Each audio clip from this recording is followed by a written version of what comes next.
waktu itu. Baik, baik. Artinya Anda Kristen. Baik, betul. Artinya Anda Kristen, Anda mendapati di dalam Bible bahwasanya Tuhan itu Bapa dan yang disembah itu Bapa. Kenapa? Karena Yesus berdoa. Iya. Yesus minta tolong. Oke, siap. Baik. Nah, ketika Anda meyakini bahwa Yesus itu utusan nggak dia? Anda yakini? Dulu sih saya tidak meyakini. Sekarang ya perlahan lah. Meyakini Yesus? Ya, sebagai utusan. Utusan. Dia sendiri bilang kan kayak tidak bisa berbuat apa-apa dari diriku sendiri. Oke. Itu yang sebenarnya saya bimbang. Saya sudah tanya ke kayak pendeta-pendeta, tidak bisa dia. Syahadat-syahadat. Bang, gereja mana bang? Benar, gereja mana bang? Saya di GBI. GBI mana? GBI. Janganlah. Nanti ketahuan pendetanya. Serius. Jangan. Gini Bang Ujan, kalau kita baca Yohanes 14 nomor 16, aku akan minta kepada Bapa dan ia akan memberikan kepadamu seorang penolong yang lain, dan seterusnya. Apa yang abang pahami dari dalil ini? Itu saya tidak tahu. Saya masih tidak tahu itu. Oke, tidak tahu. Baik, jujur tidak tahu. Baik. Sekarang saya tanya, yang memuliakan Yesus itu siapa? Kristen atau Muslim? Kalau dilihat dari benang merahnya, terdengar kayak Muslim ya. Muslim, Masya Allah. Muslim memuliakan Yesus. Yang memuliakan ibunda Yesus, Muslim apa Kristen? Yang memuliakan, saya lihat sih Katolik juga memuliakan ya. Baik, Kristen yang saya Kristen. Kalau Kristen sih tidak enggak. Baik. Nah, Yesus ini kan tidak Anda yakini dia mati kan disalib, betul? Saya sih maunya begitu. Bukan saya maunya. Nah, Anda kan Kristen nih. Dari mana Anda mengetahui atau meyakini bahwa Yesus tidak mati? Dari Bible apa dari Al-Quran? Enggak bang, dari saya mikir gini loh bang, kayak sebenarnya keinginan Tuhan dan keinginan iblis itu kan harusnya bertentangan kan. Tapi kok sekarang sejalan? Ini khawatir bang, khawatir Anda Kristen bukan, Islam juga bukan. Khawatir kan nanti Anda ini nggak jelas gitu. Sekarang, itu kan betul kan masa kan? Ya, makanya kalau misalnya ditanyakan, saya ini apa? Ya saya sekarang sih agnostik sebenarnya. Agnostik. Jadi status Anda sekarang ini meyakini Anda agnostik. Anda percaya Bapa? Ya. Dari Bible. Anda meyakini Yesus tidak mati dari Al-Quran. Kayaknya nggak cocok agnostik bang. Anda cocoknya liberal bang. Sorry. Salah juga ya. Salah. Iya bang. Mantapkan jalan abang. Ketika kebenaran itu abang ketahui, ya. Sementara di sisi lain abang menolak. Jadi contoh nih, abang meyakini bahwa Bapa itu Tuhan dari Bible, tapi di dalam Bible abang dustakan yang lain. Contoh. Nah, abang juga meyakini nih dari Al-Quran, kan, bahwa Nabi Isa tidak disalib. Nah, tapi abang ingkari yang lain juga. Seperti apa itu? Ya contoh, abang meyakini enggak Rasulullah itu utusan terakhir? Nah, saya tidak tahu itu. Nah, itu dia. Itu yang paling problem hari ini di masalah abang ya, masalah abang sendiri. Ya, karena saya kan fokusnya ke Yesusnya kan. Saya enggak, saya enggak kayak tahu menahu nih soal yang setelah Yesus ini loh. Saya enggak tahu. Oke, saya luruskan. Pertama, Al-Quran tidak pernah bernarasi bahwa Isa itu bukan Yesus atau Isa itu Yesus. Pertama, tidak ada dalil di Al-Quran yang menyamakan atau membedakan. Maka Al-Quran tidak memiliki beban tanggung jawab terhadap orang-orang yang mau menyamakan atau orang-orang yang mau membedakan. Ketika dia datang dengan bantahan itu, sebentar. Saya bicara Al-Quran ini. Al-Quran tidak menyeratkan bahwa Isa sama dengan Yesus atau Isa beda dengan Yesus. Tidak ada. Al-Quran tidak berbicara tentang itu. Al-Quran berbicara tentang Isa alaihissalam yang diutus oleh Allah Subhanahu wa taala melalui kelahiran Maryam. Itu. Tidak ada penjelasan lain bahwa Isa itu adalah Yesus atau Yesus bukan Isa dan sebaliknya. Tidak ada. Yang kedua, Anda meyakini bahwa Isa dengan Yesus sama, mana buktinya? Dari mana? Dari mana Anda dapat bahwa Isa dan Yesus sama? Kan buktinya harus Anda yang bawa. Ada gereja Isa Al-Masih kan? Oke, berarti yang niru-niru Al-Quran, menurut Islam, Kristen apa siapa ini? Yang niru-niru ini? Enggak tahu lah saya itulah, saya enggak tahu. Nggak tahu lagi. Oke, gereja itu kan muncul belakang kan, setelah ada Islam. Iya toh? Oke, yang niru-niru siapa? Islam apa Kristen nih? Kalau dari sejarahnya sih Kristen. Oke, jadi kalau untuk membuktikan bahwa Isa itu adalah Yesus, cuman ada karena gereja Isa Al-Masih gitu? Di terjemahan lama bukannya Isa juga ya? Oke, terjemahan lama. Yang baru sekarang? Yesus. Nah, sudah. Berarti untuk membuktikan bahwa Isa dan Yesus tidak cukup dengan hal itu karena sudah diubah. Bahkan Isa Al-Masih pun sudah diubah. Nah, apalagi yang lain yang bisa menunjukkan bahwa Isa itu adalah Yesus? Di kalender ada itu, selamat hari. Oke, kalender. Oke, kalender sekarang sudah tidak ada lagi, Bang. Tidak ada lagi kenaikan Isa Al-Masih, udah nggak ada. Iya. Oke, apalagi, Bang? Itu aja sih. Makanya beban itu ada di orang yang menyamakan atau membedakan. Al-Quran sendiri nggak ada beban karena dia tidak menyimpulkan, tidak menyeratkan bahwa Isa itu Yesus, Yesus itu Isa, atau Isa bukan Yesus, Yesus bukan Isa. Nggak ada. Al-Quran ya berdiri sendiri, dia tidak bergantung kepada kitab-kitab apapun. Maka penjelasan Al-Quran ya penjelasan Al-Quran. Ketika tidak ada ya sudah tidak ada, gitu Bang.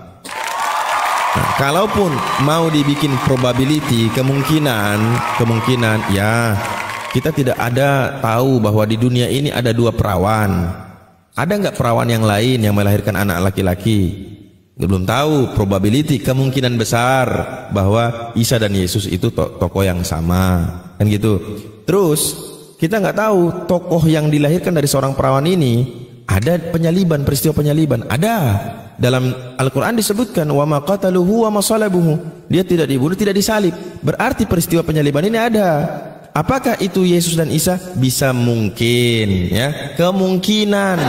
Tapi memastikan butuh dalil. Qul hatu burhanakum in kuntum sadikin. Tunjukkan bukti-bukti kalau memang kamu benar.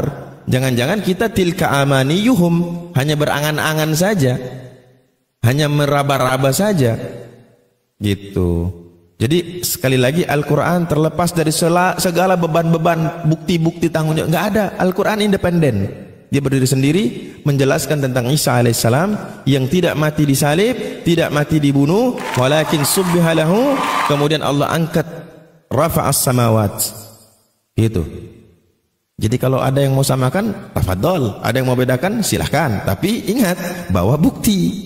Gitu. Gitu Bang Wijan. Nah, sekarang proses kembali ke Bang Wijan ini. Bang Wijan ini nggak jelas, Bang. Abang, enggak tahu lah, kayaknya saya mending ateis aja lah. Ateis ini tadi agnostik, sekarang ateis. Bang. Pikir bikin pusing soalnya. Sebenarnya Islam nggak membuat pusing, Bang.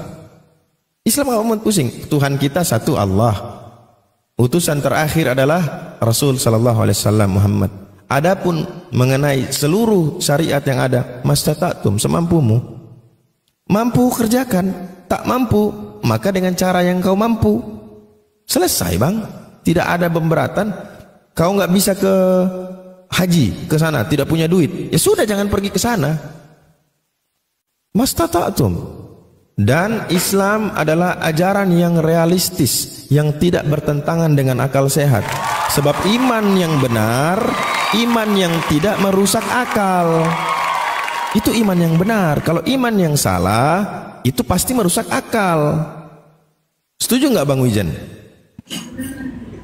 Ya, setuju. Setuju, Masya Allah. Baik. Contoh ini Bang, contoh Bang. Saya, Bang Wijan punya toko ini, toko jualan sembako apa. Saya merampok toko abang. Saya nih. Terus karena begitu kasihnya Bang Wijan terhadap manusia, terutama saya, lalu Bang Wijan bilang, saya ampuni kamu. Tapi cara pengampunan saya, Harus anak saya dulu wafat, dimatikan.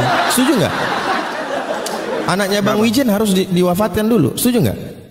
Nggak, Bang. Iya, nggak mungkin. Akal sehat mau nerima kayak gitu, nggak mungkin. Nggak mungkin, nggak nyambung. Berarti ajaran yang iman yang itu tadi merusak, mencederai akal. Nah, iman tuh nggak boleh mencederai akal. Ya, ketika penjelasan tentang Islam berbicara tentang Allah, Allah tidak ada seorang pun yang melihat Allah. Tetapi Allah menyuruh, kalau kamu lihat itu ciptaan-ciptaan itu, siapa yang ciptain? Pertanyaannya jadi 3 bagian. Apakah mereka menciptakan diri-diri mereka sendiri? Gak mungkin. Gak mungkin. Apakah salah satu dari mereka yang menciptakan yang lain? Lebih gak mungkin lagi. Orang dia aja ada. Siapa yang adaan dia? Nah, jadi kemungkinan yang ketiga cuma satu. Allah subhanahu wa ta'ala yang menciptakan itu. Tidak ada kemungkinan yang lain. Cuman yang terakhir tuh. Nah, abang setuju nggak bahwa segala sesuatu ini ada yang ciptakan, Bang? Setuju. Setuju. Nggak jadi ateis ini abang. Nah. Oke. Setuju. Tapi yang menciptakan ini, saya sekarang kan gara-gara ini kan pusing kan. Saya mikirnya kayak teori Big Bang aja sih. Sabar. Oke. Semua ajaran atau keyakinan meyakini Tuhan mereka yang menciptakan. Kristen juga meyakini Tuhan mereka yang menciptakan. Oke, yang lain pun mengklaim. Nah, pertanyaannya, Tuhan yang menciptakan ini ada berapa sih? 1, 2, 3, 4, 5. Ada berapa, Bang? Mereka kerjasama kayaknya. Kerjasama. Berarti ada berapa pencipta, Bang? Lebih dari 1? Banyak lah, Bang, enggak tahu lah. Banyak. Oke, saya tanya. Pencipta mana yang ciptakan langit? Berarti bagi tugas dong. Masa semua dibebankan ke satu sementara ada banyak? Berarti yang cipta langit harus yang ini, Tuhan yang satu ini. Yang ciptakan bumi, Tuhan yang 2 ini. Kerjasama kan gitu. Harus ya, ada yang bilang itu ada anaknya, ada bapaknya, ada mamanya. Jadi ini yang bikin saya bingung loh. Marilah kita menjadikan manusia serupa dan segambar. Kata orang Tritunggal ini menunjukkan bahwa sudah ada ketritunggalan itu sejak awal. Nah, kalau begitu, ketika mereka adalah setara atau mereka satu hakikat, tentu ada pembagian tugas yang adil kan gitu. Masa Tuhan gak maha adil? Oke, Tuhan yang A ciptakan tangan kanan, Tuhan yang B, atau ginilah bagi tiga ya, kepala, badan, kaki. Nah, pertanyaannya, siapa yang ciptain kepala? Tuhan yang mana? Tuhan yang mana? Yang Kristen. Tuhan yang mana? Pusing.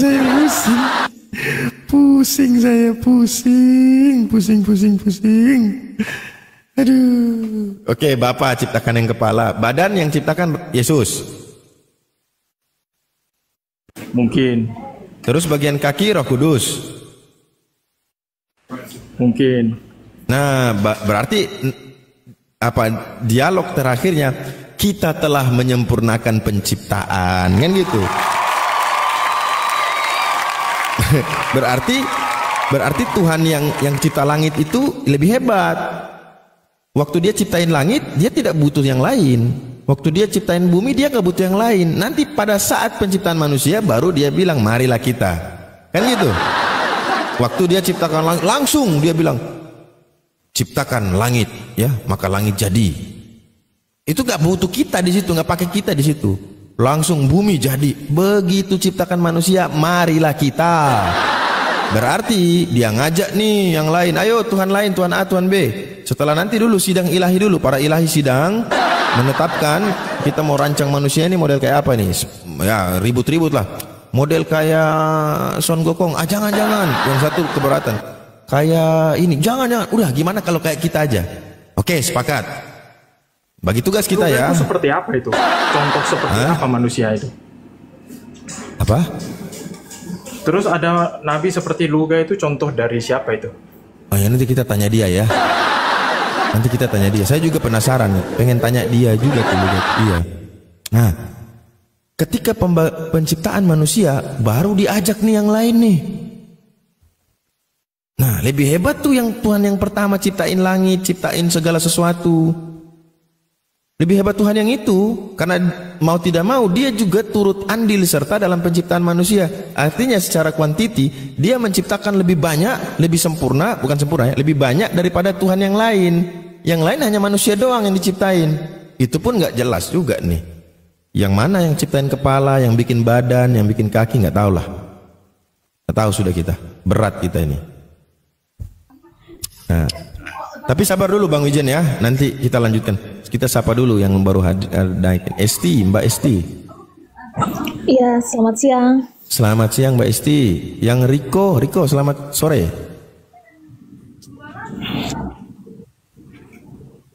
Riko, selamat sore. Ah, turunlah. Mbak Esti Kristen ya Mbak? Iya, Kristen Pak. Oke, Mbak kalau dapat 20 juta saya dapat berapa Mbak? Bagi dua lah kita ya. Oke, itu sih kalau untuk banyak. Kalau yang tadi saya nggak mau, bagi dua saya nggak mau. Biar nggak susah-susah banget lah pertanyaannya ya. Akan bukan saya yang nanya Bang Zuma. Saya cuma denger doang. Iya, Bang Zuma belum monitor kah Bang Zuma?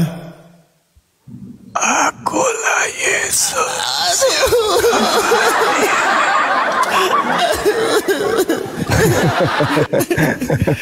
Sudah sepakat kita Bang Zuma. Warahmatullahi wabarakatuh. Masya Allah. Waalaikumsalam. Saya dapat 10 juta. Kalau dia dapat 20 juta. Udah. Okay. Lanjut abangku. Siap, makasih Dinda. Barakallahu fiik. Sahabat-sahabat yang lain, jumpa lagi kita di pagi hari ini ya. Mudah-mudahan tema kita ini bisa terjawab oleh saudara-saudara kita dari Kristen, agar supaya lebih mudah penginjilan kalau sudah terbukti bahwa ternyata yang mereka sembah ini adalah anak Maria, atau jangan-jangan dia adalah Kristus palsu. Dan untuk kemudian memastikan itu, kita persilahkan kepada teman-teman Kristen untuk membuktikan bahwa yang datang kepada Kristen yang mereka sembah, saudara Kristen ini adalah benar-benar anak Maria. Kalau anak Maria kan berarti mereka menyembah utusan yang datang kepada Bani Israel. Silakan saudara, siapa namanya? Esti. Silakan. Siap Bang Juma. Silakan. Gas Bang Esti, gas. Saya mendukungmu. Iya, ini pertanyaannya apa tadi? Apakah benar yang Anda sembah adalah Kristus anak Maria? Maria ya? Iya, ibunya Yesus namanya Maria. Betul Bang Zuma. Benar. Yes. Yesus anak Maria datang hanya kepada Bani Israel. Matius 15:24.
Apa namanya?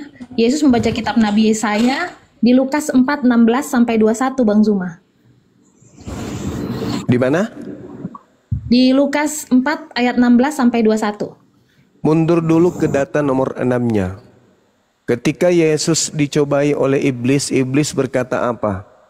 Aku akan memberikan segala kemegahan dunia dan seluruh kemuliaannya bila mana engkau menyembah aku.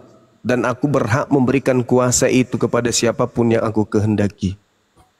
Berarti iblis menjanjikan kemudian kekuasaan dan kemegahan dunia apabila ada orang yang menyembah dirinya. Maka segala kuasa dunia akan diberikan. Berarti iblis ini adalah pemegang kunci kuasa dunia. Dan Yesus pun sudah menerangkan itu di dalam Yohanes 12:31, sekarang berlangsung penghakiman atas dunia ini, sekarang juga penguasa dunia ini yaitu iblis akan dilemparkan keluar. Jadi kata Yesus, penguasa dunia dilemparkan keluar. Keluar dari mana?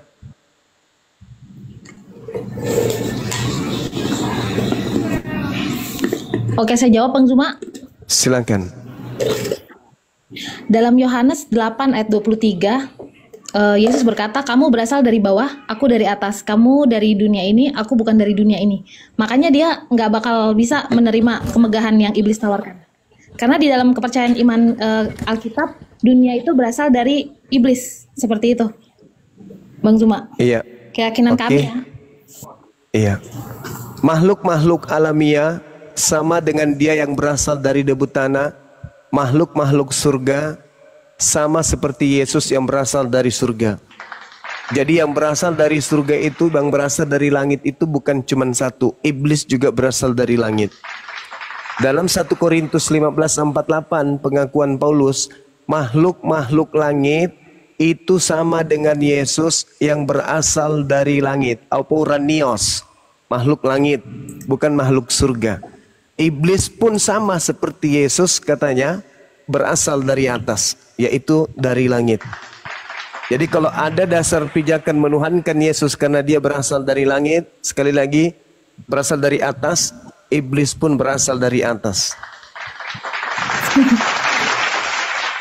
Bisa aja Bang Zuma ya. Iya, itu dalil, Mbak. Kan? Iya, jadi begini Bang Zuma. Iya, silakan.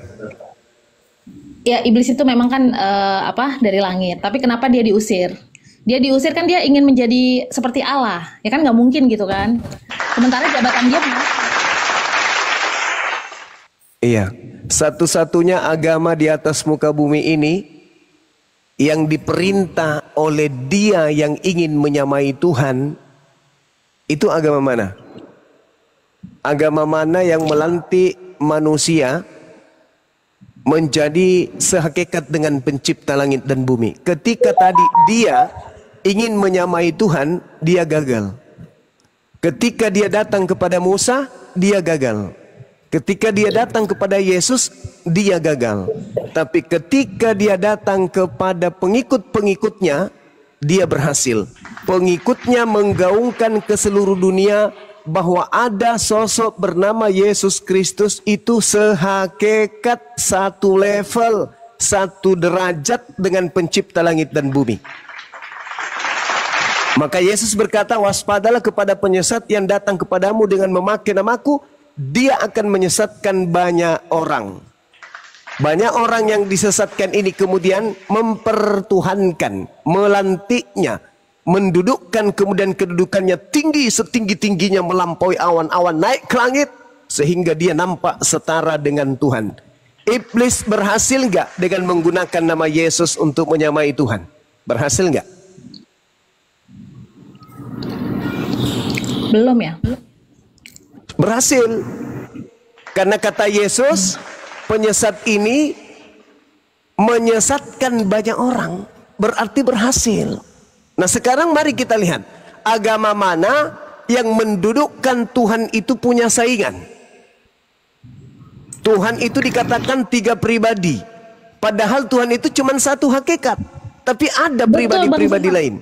Nah itu siapa tuh? Saya setuju Pak Bang Zuma. Saya setuju Pak Bang Zuma kalau satu pribadi, nggak ada 3. Yang ngomong 3 itu kurang kuat imannya Bang Zuma, mohon maaf. Nah oke. Kalau begitu Yesus Kristus ini masuk nggak di dalam pribadi satu ini? Jadi begini Bang Zuma. Silakan. Kalau Bapa, Putra dan Roh Kudus kan. Kalau Bapa berbeda sama Yesus. 3 pribadi kan. Kalau Bapa berbeda sama Yesus, berarti dia bukan Tuhan dong. Nah, jelas itu. Sedangkan faktanya Yesus bukan Bapa. Faktanya dia sebagai Allah, dia menyamar Bang Zuma. Jangan Anda membantu iblis untuk menyaingi sang Bapa dengan melantik si anak. Anak ini mengaku dengan mulutnya sendiri, aku tidak dapat berbuat apa-apa dari diriku sendiri. Jangan dilantik sama seperti Bapa, jangan. Iblis tepuk tangan nanti. Yesusnya nih, ketika diceritakan dalam Lukas 4, iblis datang mencobai Yesus. Yesus, jika engkau menuhankan aku, sujud menyembah kepadaku, maka segala kemegahan dan kemuliaan bumi ini akan aku berikan. Sebab aku berkuasa atas bumi dan aku berhak memberikan kepada siapapun kuasa itu yang aku kehendaki. Ketika kemudian iblis mencoba Yesus dengan iming-iming kuasa dunia, Yesus menolak. Berarti Yesus tidak berkuasa atas dunia. Yesus masih tetap saja, aku tidak dapat berbuat apa-apa dari diriku sendiri. Kenapa? Karena Yesus menolak kuasa dunia yang diberikan oleh iblis. Maka iblis mundur. Lukas 4 nomor 13, iblisnya mundur. Iblis mundur dari mencobai Yesus dan iblis menunggu waktu yang tepat. Jadi ketika kemudian Yesusnya gagal, iblisnya gagal memberikan kuasa kepada Yesus, selanjutnya iblisnya mencari korban baru. Dia dikatakan dalam Lukas 4 tadi, di data 13, iblis mundur dari Yesus dan menunggu waktu yang tepat. Pada saat mana kemudian waktu tepat itu? Pada saat Yesus terangkat ke langit, dia leluasa kemudian mengaku-ngaku Yesus, memporak-porandakan ajaran Yesus. Nabi Abraham sudah ada di bumi, Nabi Musa sudah ada, Nabi Daud, Salomo, Yesus sudah ada di bumi. Iblis kemudian berkuasa. Maka ketika ada pengganti Yesus yang kemudian disalibkan, maka iblisnya datang kepadanya. Ingat kata Yesus di dalam Yohanes 6 nomor 70, bukankah aku yang memilih engkau yang 12 dan satu di antaramu adalah iblis. Satu di antaramu adalah iblis. Catat itu. Yang iblis inilah yang kemudian menggantikan Yesus. Yang keluar dari kubur itu bukan Yesus. Kenapa saya katakan bukan Yesus? Baca Matius 12. Angkatan jahat ini, yaitu orang-orang Farisi, minta satu tanda dan tidak akan diberikan satu tanda apapun selain anak manusia keluar dari perut bumi pada hari ketiga. Jadi kebangkitan pada hari ketiga itu adalah simbol tanda angkatan jahat. Yang mengatakan di Matius 12 nomor 38 sampai nomor 40. Oh, ini tanda Yunus ya? Yes. Kebangkitan hari ketiga itu tanda untuk angkatan. Iya, karena Yesus lagi berbicara kepada orang Farisi waktu itu, Bang Zuma, dan ahli Taurat. Iya. Iya, karena jadi kan di sini tetapi jawabnya kepadanya, angkatan yang jahat tidak setia ini menuntut suatu tanda. Karena Yesus bisa lihat hati kan pada saat itu, dan dengan keimanan kami memang Yesus kan bisa melihat hati di Bible ya. Jadi dia bisa melihat hati orang Farisi ini sama orang ahli-ahli Taurat ini. Mereka itu kan nggak tulus ke Bapa kan. Jadi mereka cuma melakukan keagamaan supaya dilihat orang. Makanya Yesus kecam, kamu tidak akan melihat tanda. Seperti itu. Selain tanda Yunus. Maksudnya Yesus arahnya ini kepada orang Farisi. Ya, betul. Orang Farisi menerima tanda bangkit pada hari ketiga, betul? Orang Farisi menerima tanda anak manusia bangkit pada hari ketiga, betul? Itu di mana dalilnya, Bang Zuma? Ya, itu tadi yang Anda baca. Orang Farisi ini, angkatan tidak setia ini, angkatan jahat ini minta satu tanda dan tidak akan diberikan satu tanda kecuali tanda Yunus, sebab Yunus 3 hari 3 malam dalam perut ikan. Demikian juga anak manusia 3 hari 3 malam dalam perut bumi. Betul?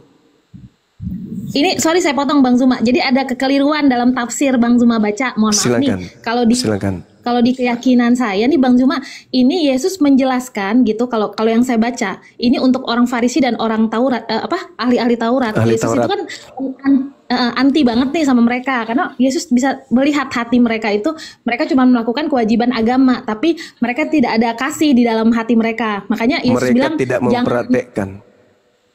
Betul, betul. Makanya Matius Yesus bilang 23 nomor jangan 2, nomor 3. Iya, betul, Orang-orang Bang Zuma. Farisi menduduki kursi Musa, mereka berkata tentang Taurat tapi mereka tidak mempraktekkan. Jangan kau ikuti mereka. Iya, jadi pada waktu itu Bang Zuma, makanya Yesus tegas. Yesus bilang gak bakal kasih deh gue tanda sama lu pada, soalnya lu pada ahli Taurat. Yesus tuh paling anti sama mereka. Tapi kita bisa lihat di perikop sebelumnya, Yesus dan Beelzebul itu salah satu nama iblis lah ya. Tapi Yesus mengusir setan kan, istilahnya setan diusir lah. Yesus tetap melakukan tanda pada saat itu. Cuman kalau di perikop ini Yesus memang udah anti banget sama orang-orang ini. Di sini Bang Zuma. Makanya Iya, Yesus makanya ngomong kayak gitu, jangan harap kamu dapat tanda. Kecuali tanda Yunus. Yunus, anak manusia keluar dari kubur pada hari Anak manusia pada hari ketiga bangkit Iya, kan? Berarti itu tanda untuk siapa? Angkatan jahat kan? Beda Bang Zuma. Kok beda? Kan tidak diberikan tanda kepada angkatan jahat selain tanda Yunus. Sebab Ini kan Yunus, arah bicaranya. Jadi begini Bang Zuma. Ini silakan. arah bicaranya si Yesus itu kan untuk ahli Taurat dan orang Farisi seperti itu. Jadi kayak seperti saya nih ngomong sama Bang Zuma seperti ini, tapi saya mungkin ngomong sama orang Kristen seperti itu. Jadi beda. Begitupun Yesus. Coba dibaca Dalam satu perikop deh. Matius 12-nya coba dibaca deh. Karena dia mengatakan angkatan jahat dan angkatan tidak setia ini minta satu tanda. Pada waktu itu berkatalah beberapa ahli Taurat dan orang Farisi kepada Yesus, "Guru, kami ingin melihat satu tanda daripadamu." Tetapi jawab Yesus kepada mereka, angkatan yang jahat. Angkatan jahat ini orang Farisi, ahli Taurat. Dan yang tidak setia ini menuntut satu tanda. Tetapi kepada mereka tidak akan diberikan satu tanda apapun selain tanda Yunus. Sebab seperti Yunus tinggal dalam perut ikan 3 hari 3 malam, demikian juga anak manusia akan tinggal dalam rahim bumi 3 hari 3 malam. Ini tanda untuk siapa? Tanda untuk angkatan jahat kan? Tidak akan diberikan satu tanda selain tanda Yunus. Iya, tapi ini tidak berbicara secara seluruh orang, hanya untuk golongan Angkatan tertentu, jahat. golongan Angkatan ahli jahat Taurat saja. dan tapi di Angkatan perikop ini jahat di dan 38 angkatan tidak setia ini minta satu tanda, tetapi tidak akan diberikan kepada mereka selain dari tanda Yunus. Apa Betul. tanda Yunus itu? 3 hari 3 malam. Anak manusia 3 hari 3 malam dalam perut bumi. Berarti hari ketiganya bangkit, dan itu tanda untuk angkatan jahat. Makanya di dalam Yohanes 12 nomor 31, Yesusnya mengatakan bahwasanya Yesus berkata bahwasanya Yesus ini menceritakan kepada Bani Israel muridnya, sekarang berlangsung penghakiman atas dunia ini. Sekarang juga penguasa dunia ini akan dilemparkan keluar. Keluar dari mana? Keluar dari perut bumi. Coba Yesaya 14, nomor 12, nomor 13, nomor 14, nomor 15, nomor 16. Ketika kemudian iblis ingin naik ke awan-awan menyamai pencipta langit dan bumi, aku hendak naik ke awan-awan untuk menyaingi pencipta yang maha tinggi. Tetapi nomor 15-nya, tetapi sebaliknya, ke dalam alam orang mati, ke alam kuburlah engkau akan dilemparkan masuk ke dalam kubur. Jadi iblis dilemparkan masuk ke dalam kubur. Nah, Yesus mengatakan iblisnya ada di dalam kubur.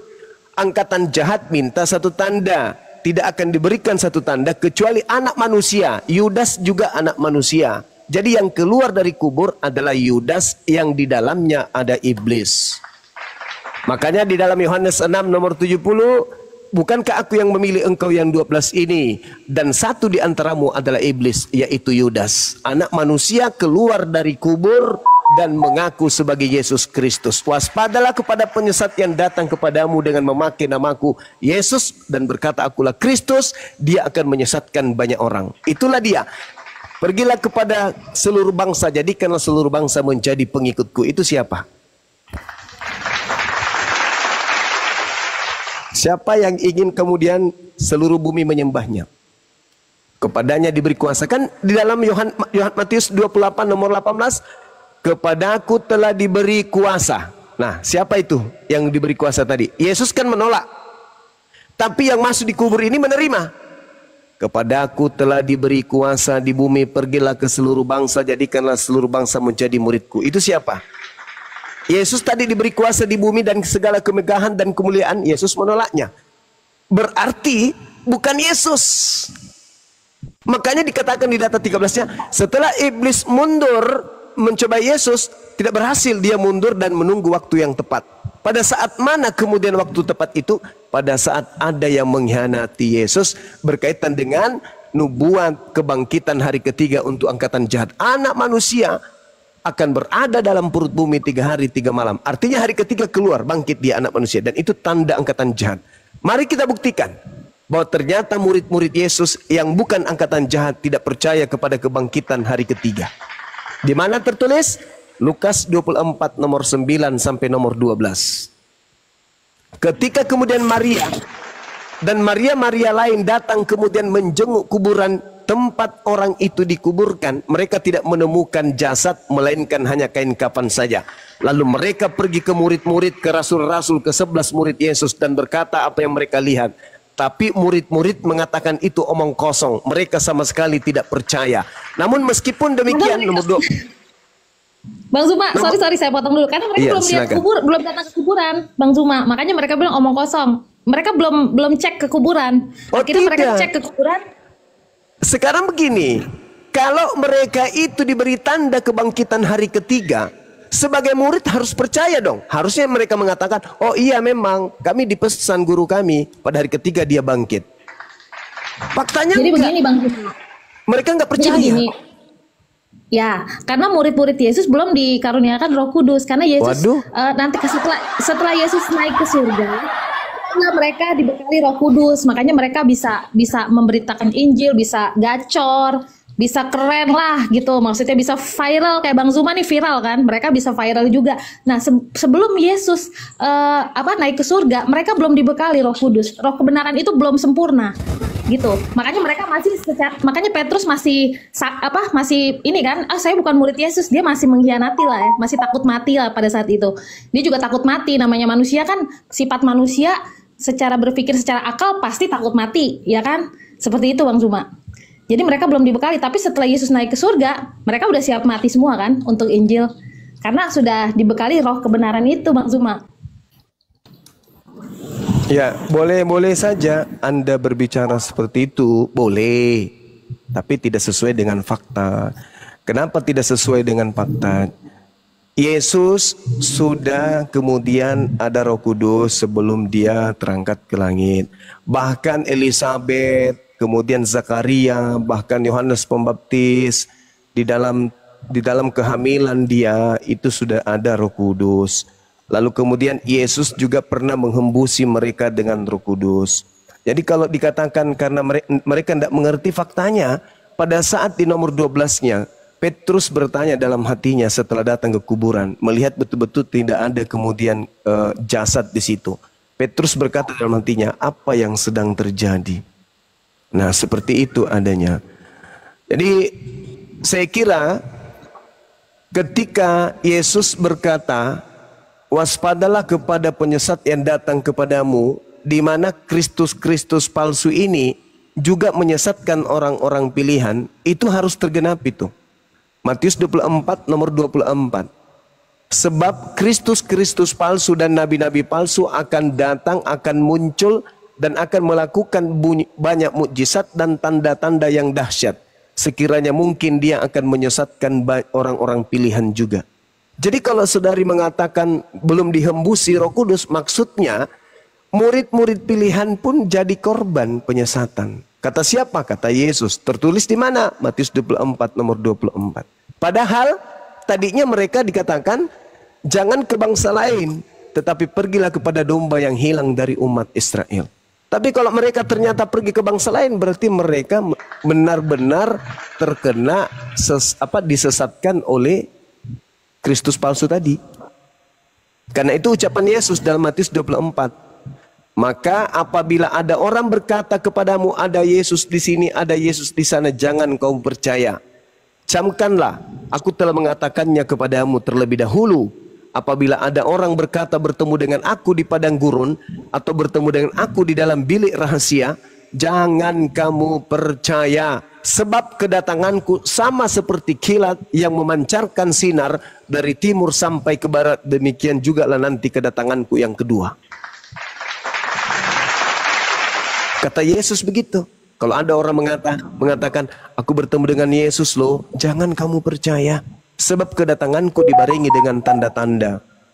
Langit bergemuruh, kuasa-kuasa langit bergoncang, matahari gelap, bulan tak bercahaya, bintang-bintang berjatuhan. Aku akan nampak di tengah-tengah langit, dan seluruh manusia di atas muka bumi ini akan meratap, dan seluruh manusia di atas muka bumi akan melihat aku di awan. Itu tanda kedatanganku. Ketika ditanya, guru apa tanda kedatanganmu?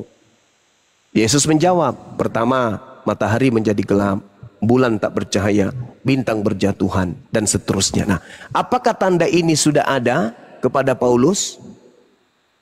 Tidak ada. Nah, Yesus mengatakan waspada. Kepada orang yang mengaku bertemu aku waspada. Sebab kedatanganku nanti ditandai seperti bla bla bla bla bla bla bla. Matius 24 nomor 23, 24, 25, 26, 27, 28, 29, 30. Andai saja Yesus yang datang kepada Paulus, maka saat itu juga kiamat. Tapi ternyata yang datang bukan yang asli, maka tidak kiamat. Iya, kalau di saya, Bang Zuma, kenapa iman saya percaya Yesus ini yang diutus, ya maksudnya dia nyamar sebagai Allah lah ya kalau iman saya.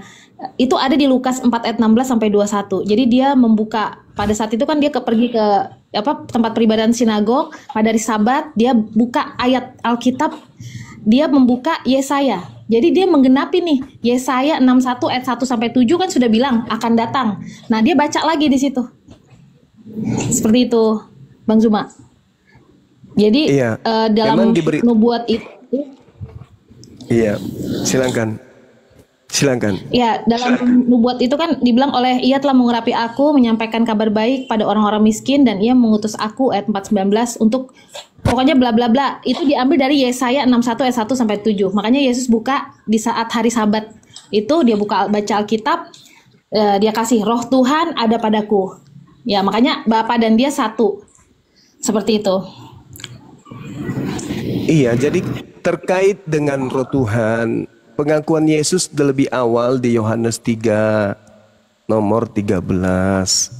Bahwa siapapun, nomor 34, bahwa siapapun yang diserahi tugas kemudian untuk menyampaikan firman, maka Tuhan menganugerahkan rohnya kepadanya dengan tidak terbatas.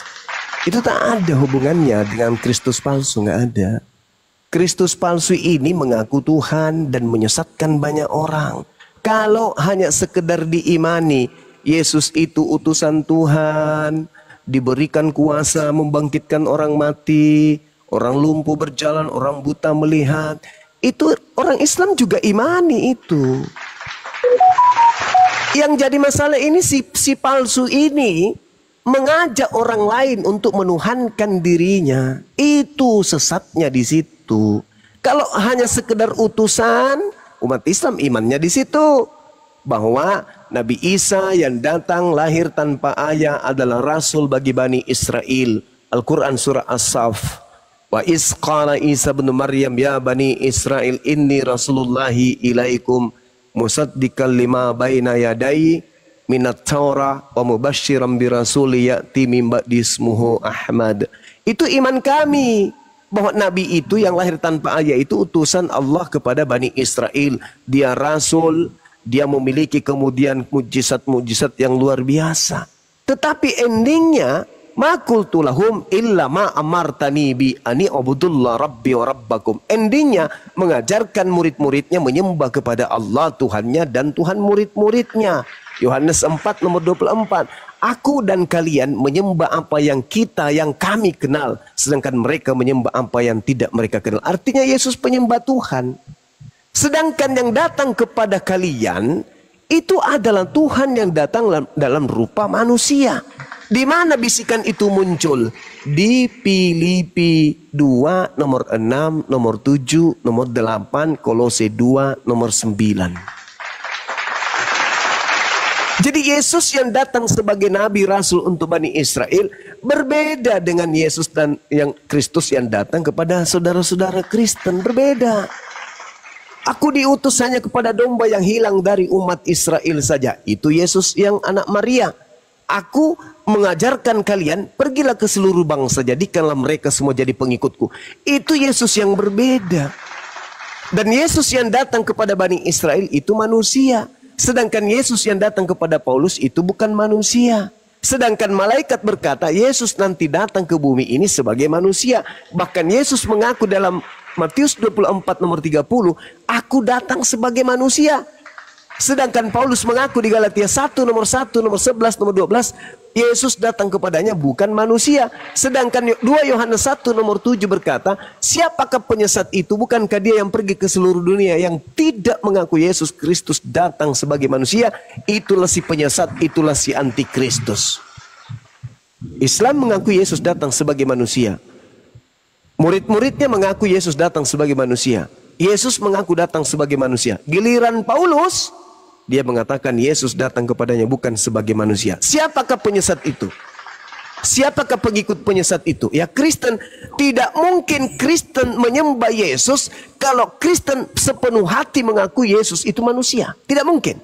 Pasti ada embel-embelnya. Dia manusia karena dia bersandiwara atau berpura-pura atau menyamar-nyamar jadi manusia. Sebenarnya dia adalah Tuhan. Nah, itu dia. Itulah. Itu yang dikatakan korban penyesat. Karena penyesat inilah yang membisikkan, akulah Tuhan. Pergilah ke seluruh bangsa, jadikanlah seluruh manusia jadi pengikutku. Hanya iblis yang menginginkan kemudian mengambil anak Adam, keturunan Adam untuk menjadi pengikutnya. Hanya iblis. Kalau Yesus mau mengambil pengikut dari golongan Bani Israel saja. Musa mau mengambil pengikut untuk Bani Israel saja. Tapi iblis mau seluruh anak manusia menjadi pengikutnya. Karena dia sudah bersumpah di hadapan Tuhan, aku akan menyesatkan mereka semua. Seperti itu, saudara. Ya, jadi begini, Bang Zuma, kenapa saya bisa mengimani Yesus ini adalah yang dari Allah? Karena sisilah Yesus itu, jadi dari perjanjian lama, mungkin Bang Zuma lebih pintar dari saya ya. Bang Zuma mungkin tahulah kitab kitab suci agama Yahudi, kitab suci Islam, bahkan Bible juga Bang Zuma juga sempat baca. Nah, kalau Bang Zuma cek, itu Yesus itu sangat nyambung ke perjanjian lama atau kitab Tanakh. Jadi di Matius 1 itu sisilah Yesus itu anak Daud itu nyambung. Itulah yang membuat keimanan saya percaya bahwa Yesus itu adalah Yesus yang benar. Itu keimanan saya ya Bang Zuma. Seperti itu. Saudara. Udah pernah baca mungkin Bang Zuma Matius 1 ayat 1 sampai 17 sisilah Yesus. Tahu. Dan menurut tanggapan orang dia adalah anak Eli. Sekarang permasalahannya yang datang kepada Paulus ini bukan anak manusia. Berarti dia tak bersilsilah. Coba saudari baca Galatia 1 nomor 1. Galatia 1 nomor 11 nomor 12. Aku menerima Injil bukan dari manusia. Jadi Matius tadi yang berbicara mengenai silsilah itu bukan yang datang kepada Paulus. Bukan manusia yang mengajarkan Injil kepadaku. Tetapi yang menyatakan Injil kepadaku adalah Yesus Kristus. Loh, bukan manusia katanya. Berarti jadi tidak bersilsilah. Itu yang iya, silakan. Yang datang sama Paulus itu Yesus sebenarnya nggak datang, cuman itu doang, penampakan aja. Jadi kayak seperti perjanjian lama justru aja. Karena itu Yesus ketika yang datang cuman suaranya, tetap enggak dia manusia. Dia udah bukan jadi manusia lagi, kan udah bangkit ya, Bang Zuma. Berarti bukan Yesus, berarti Anda pengikutnya. Kan sudah dikatakan siapakah penyesat itu? Bukankah dia yang pergi ke seluruh dunia yang tidak mengaku Yesus sebagai manusia? Anda mengatakan dia bukan manusia lagi, berarti Anda ikut di situ. Baik, Bang Zuma. Kalau menurut Ya, keyakinan silakan. saya, kenapa saya percaya Paulus itu bukan penyesat? Karena ajaran Paulus sama Yesus itu nyambung. Jadi kalau bagi Nyambungnya di keimanan mana? saya, Coba. Silakan Anda jelaskan. nyambung. Silakan. Dia ada, kan Yesus pernah bilang tuh dalam dalilnya, kalau murid-muridnya kan pernah ngadu tuh sama Yesus, dia kok menyembuhkan pakai nama engkau, tapi kata Yesus, siapa yang ada di pihak kita, dia tidak melawan kita. Nah, di Paulus ini tidak melawan Yesus. Dalam saya baca surat-suratnya itu tidak ada bertentangan sih, seperti itu. Belum ada mungkin memang ada kata-kata dia yang sukar difahami, tapi selebihnya dia bekerja banget buat Yesus sampai mati, sampai ya maksudnya kalau emang dia palsu ya buat apa dia mati buat Yesus, sampai dia keluar dari orang Farisi, dia itu orang terhormat di Yahudi pada saat itu. Ngapain dia mau ke Yesus gitu? Orang Yahudi kan paling anti banget sama Yesus sampai saat ini ya. Karena cuman sedikit doang yang baru percaya Yesus. Buat apa gitu? Sementara dia asli Yahudi asli gitu. Dia paling benci sama Yesus. Karena asal usulnya si Paulus ini dulu penganiaya jemaat Yesus. Dia paling anti sama Yesus. Dia termasuk antikris pada saat itu. Makanya dia didatengin Yesus, dia sampai berubah. Maksudnya apa keuntungan dia seperti itu? Oke, gitu baik. Bang Zuma. Harusnya Baik, tetap di Yahudi. Baik, Galatia 5 nomor 2. Barang siapa yang menyunatkan dirinya, Yesus Kristus tidak berguna baginya. Kejadian 17 nomor 14, barang siapa yang tidak bersunat, Ayat maka berapa ini dia Bang? Maaf, Bang Zuma. Galatia 5 nomor 2.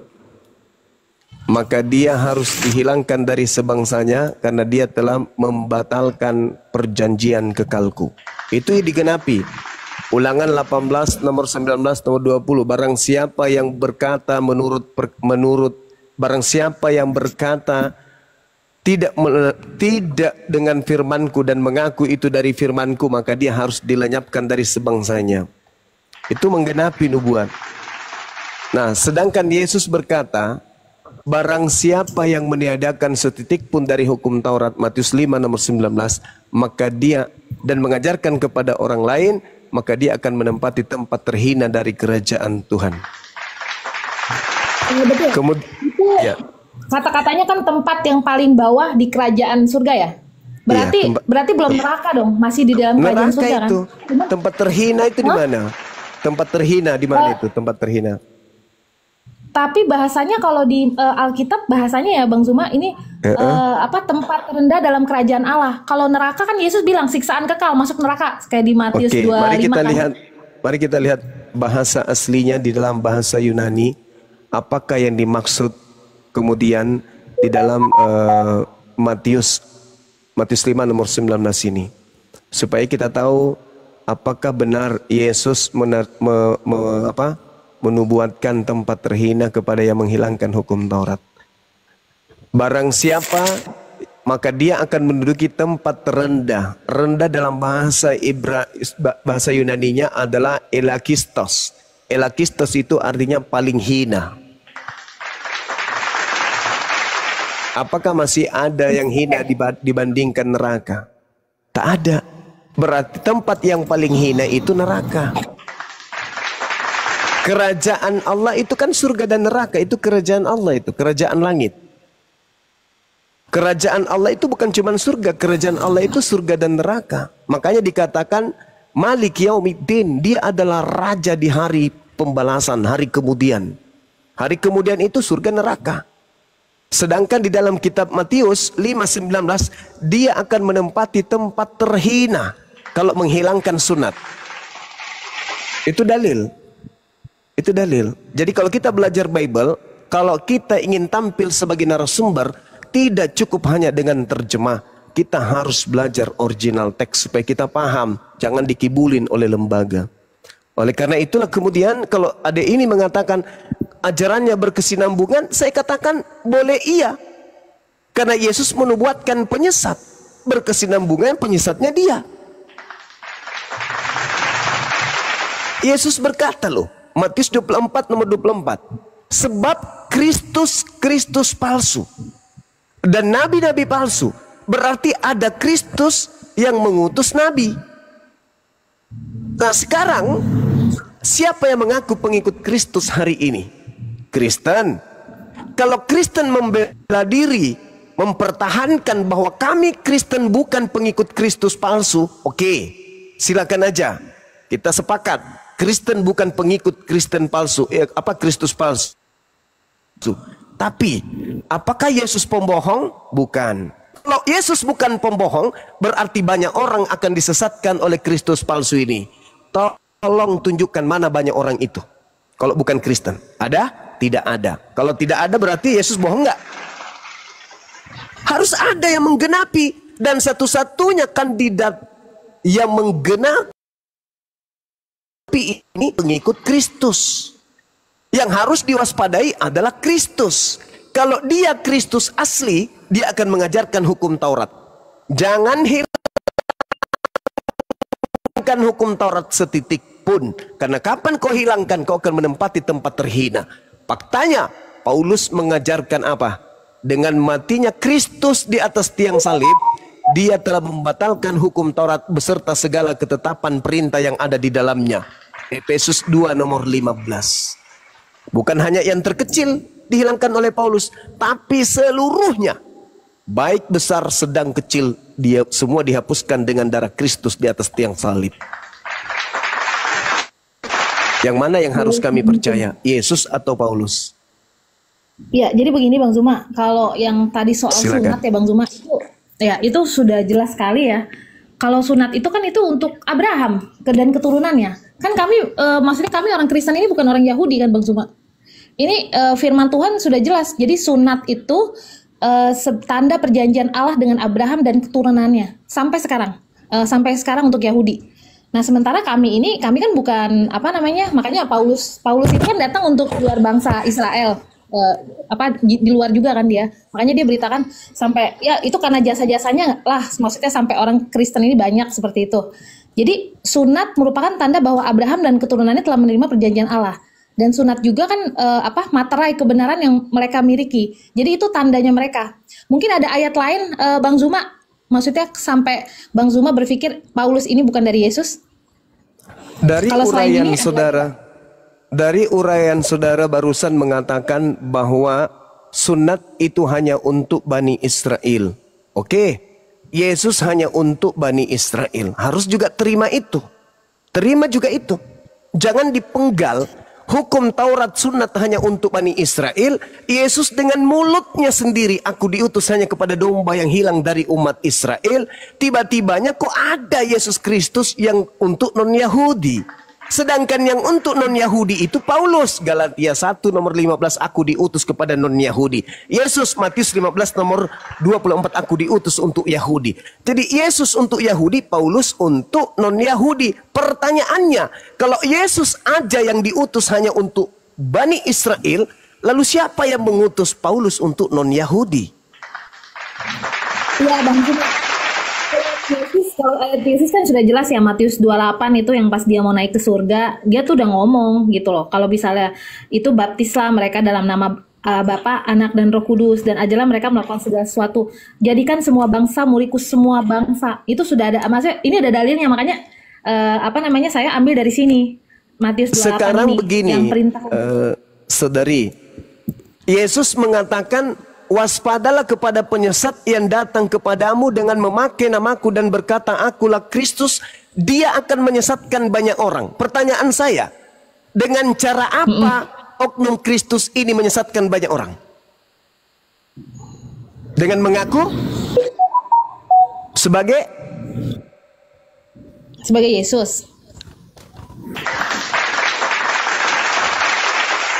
Sekarang oknum yang mengaku sebagai Yesus ini membisikkan 13 buku kepada Paulus sehingga melahirkan Kristen. Yesusnya datang di dalam Yohanes 49, Yohanes 12 nomor 49 nomor 50. Aku tidak berkata-kata dari diriku sendiri. Apa yang aku katakan adalah apa yang diperintahkan untuk aku katakan dan aku sampaikan. Dan firman yang aku terima itu adalah kekal, tidak bisa berubah. Kekal, tidak bisa berubah. Itu satu. Yang kedua, Yohanes 17 nomor 8. segala firman yang engkau berikan kepadaku telah aku sampaikan kepada mereka. Telah aku sampaikan semuanya. Berarti tak ada lagi Roma, Galatia, Filipi dan seterusnya dong. Karena semuanya telah disampaikan.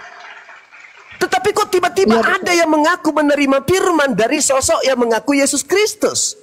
Berarti Yesus Kristus yang datang kepada Paulus memberitakan 13 kitab bukan Yesus sang pembawa firman kepada Bani Israel. Karena Yesus sang pembawa Injil kepada Bani Israel telah Yesus sampaikan seluruhnya sebelum terjadi tragedi penyaliban. Sedangkan buku 13 buku milik Paulus itu terjadi tahun 52 mulai Paulus mengaku menerima Injil. Jauh setelah Yesus itu terangkat ke langit. Pertanyaannya, kalau saudari saya sudah mengatakan bahwa dengan cara apa penyesat itu menyesatkan banyak orang dengan cara mengaku Yesus, lalu apa bedanya dengan yang dialami oleh Paulus? Selain ayat itu ada lagi nggak? Maksudnya sampai Bang Zuma kan kayaknya alergi banget ya Paulus nih. Ada lagi bukan. Ayatnya? Bukan saudari, bukan. Ketika murid Yesus ditanya oleh muridnya di Bukit Zaitun, Matius 24 nomor 3, Guru, apa tanda kedatanganmu? Oke. Itu yang pertama. Yang kedua, Yohanes 16. Ayat Paulus. Yohanes 16. Nomor 7. Adalah benar jikalau aku pergi. Sebab jikalau aku tidak pergi, roh kebenaran itu tidak akan datang. Tetapi kalau aku pergi, maka roh kebenaran itu akan datang. Pertanyaan saya, menurut Yesus setelah Yesus pergi, siapa yang datang? Itu Roh Kudus yang tadi saya bilang awal itu. Makanya mau Roh Kudus. Roh Kudus. Ya. Yang datang kepada Paulus di padang gurun siapa? Di padang gurun. Oh, maksudnya Paulus. Itu Yesus suaranya. Yang datang setelah Yesus terangkat ke langit menurut Yesus siapa? Roh Kudus. Yang datang setelah Yesus, ya Roh Kudus, betul. Roh Kudus. Roh Kudus. Faktanya yang datang kepada Paulus siapa? Yesus. Apa nggak paham di situ? Yesus sudah mengatakan adalah lebih baik jikalau aku pergi. Sebab kalau aku tidak pergi, Roh Kudus itu tidak datang. Berarti yang datang setelah aku pergi adalah Roh Kudus. Aku datang nanti setelah diikuti oleh tanda-tanda kiamat. Jadi kalau ada yang mengatakan aku, itu bukan aku. Sebab aku istirahat di langit. Yang datang setelahku adalah Roh Kudus yang akan membimbing kalian kepada seluruh kebenaran, keadilan dan pengisapan dunia akan dosa. Tiba-tibanya muncul kelompok di luar murid-muridnya mengaku, aku bertemu dengan Yesus loh. Artinya itu bukan Yesus. Karena yang datang setelah Yesus adalah roh kebenaran, bukan Yesus, Cak Ayu. Iya, ya betul. Memang Yesus ngomong seperti itu. Tapi kan Allah jadi gini loh. Yesus kalau dalam keimanan saya, Bang Zuma, setelah Yesus naik ke sorga, dialah Allah sebenarnya. Dia udah jadi Allah lah. Waktu di dunia kan dia nyamar nih, Bapa, Putra, Roh Kudus, Roh Tunggal. Itu semua nyamar. Dan kalau menurut saya yang datang itu adalah mungkin bisa berupa suara malaikat. Jadi bukan berarti Yesus datang. Kalau Yesus datang itu nanti kedua kali dia benar-benar datang gitu, sangkakala berbunyi gitu. Tapi kalau kayak itu dia cuman kayak itu aja di perjanjian lama, ya kan, dia muncul di Abraham, dia muncul di mana? Nabi Nuh, dia muncul di mana ya? Di Salomo atau siapa? Itu kan pakai malaikat ya. Ada malaikat berupa malaikat. Jadi kemarin pun muncul dalam Paulus itu berupa malaikat karena dia Allah, seperti itu Bang Zuma. Oke, baik saudara. Oke. Sekarang saya pingin mengorek dari saudara nih. Taruhlah Anda bukan korban si penyesat. Kira-kira orang-orang yang terjerat, yang disesatkan oleh Kristus palsu ketika saya bertemu sama mereka. Anda pengikut Kristus? Iya Bang Zuma. Anda yakin Kristus yang Anda temui itu bukan iblis? Ya Bang Zuma. Coba Anda terangkan kepada saya bahwa Anda yang adalah nyata-nyata korban daripada Kristus palsu. Buktikan kepada saya apa buktinya bahwa Anda sedang bertemu dengan Yesus yang asli. Kira-kira jawaban mereka apa, saudari? Ya, yang kembali lagi yang tadi saya bilang, karena silsilah Yesus di Perjanjian Lama itu nyambung, dia sudah dinubuatkan oleh Jawabannya nabi-nabi. pasti akan melakukan jawaban narasi-narasi yang persis seperti dengan Anda. Betul? Oke. Tidak mungkin dia berkata, oh sebab saya bertemu pada saat saya pergi ke pasar naik mobil, naik motor, tiba-tiba motor saya mogok dan di situ ada orang yang gondrong menyediakan jasa untuk antar jemput dan saya naik. Ketika naik di motornya dia mengaku Yesus loh bang. Itulah kenapa saya ikut ke dia. Nggak mungkin. Pasti alasannya ngais-ngais perjanjian lama. Pasti alasannya kemudian ngais-ngais hasil jeripaya dari wartawan yang menceritakan tentang kisah-kisah yang terjadi tentang Yesus. Sama seperti Anda. Itulah yang terjadi. Makanya kita harus memisahkan antara Yesus dengan muridnya Bani Israel yang adalah pihak kedua. Yesus pihak pertama, muridnya pihak kedua. Kristen adalah pihak ketiga. Karena pada saat Yesus memberikan ajaran, proses belajar yang terjadi, Yesus hanya berhadapan dengan muridnya pemegang Taurat, Bani Israel. Dia tidak mengajarkan orang Kristen.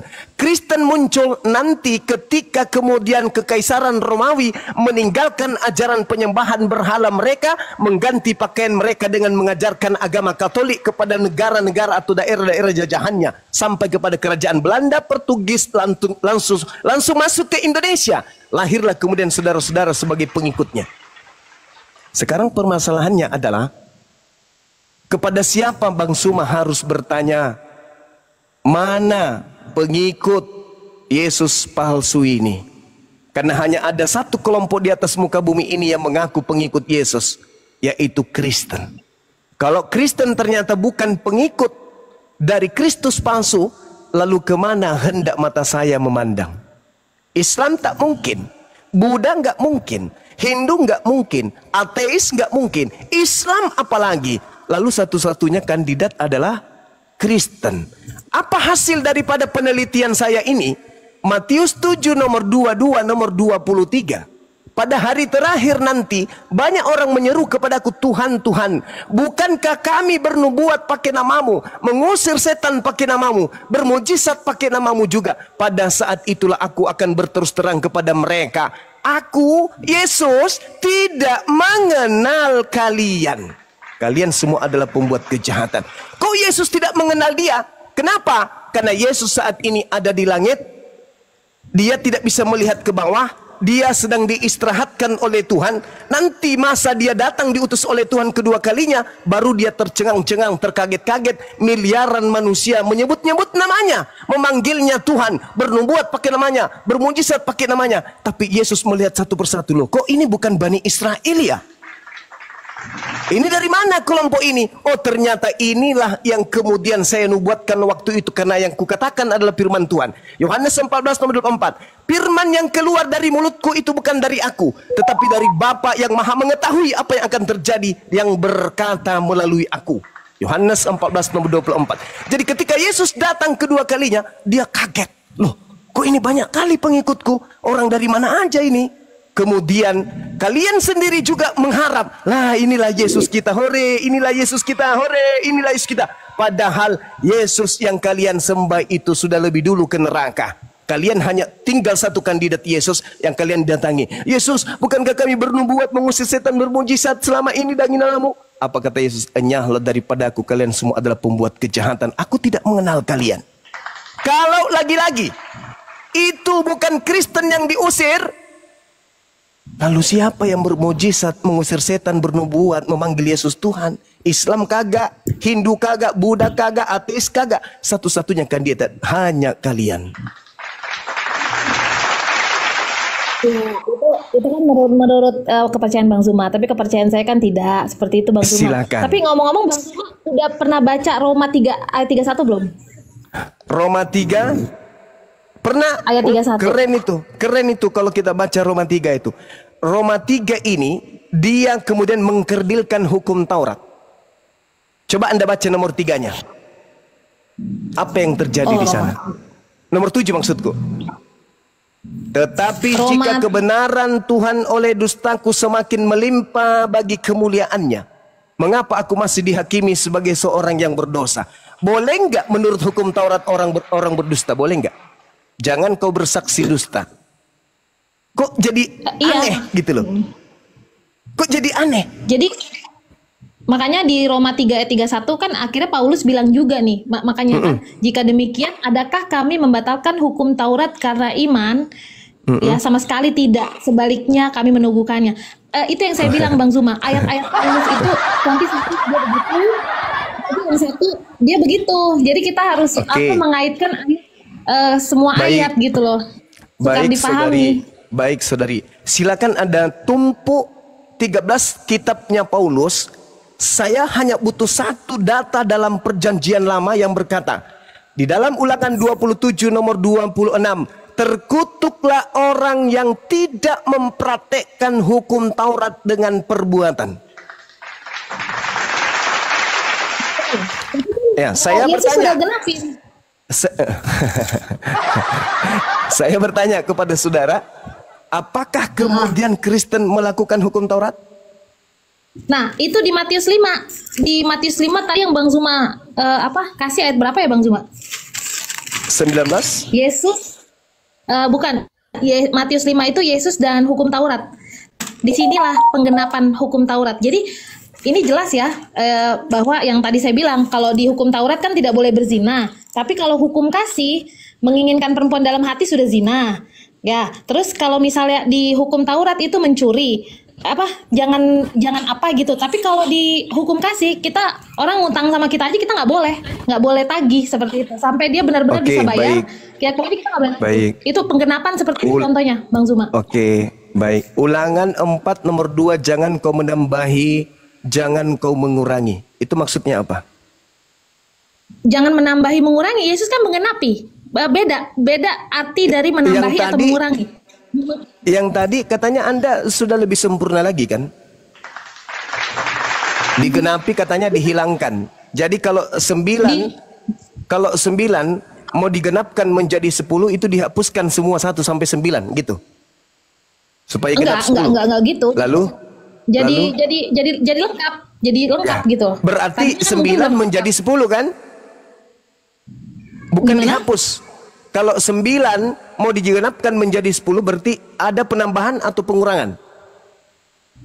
Pokoknya bahasanya tidak ada penambahan pengurangan, cuma penggenapan aja. Kalau babi halal digenapi jadi apa?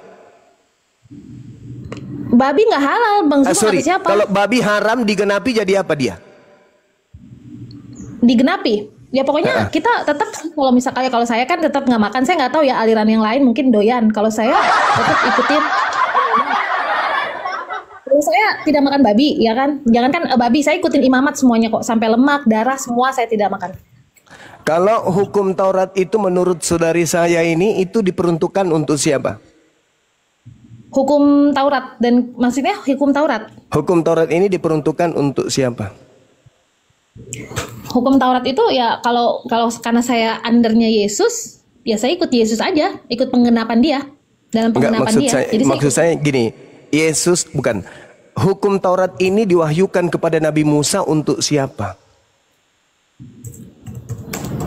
Untuk Israel awalnya. Untuk Israel.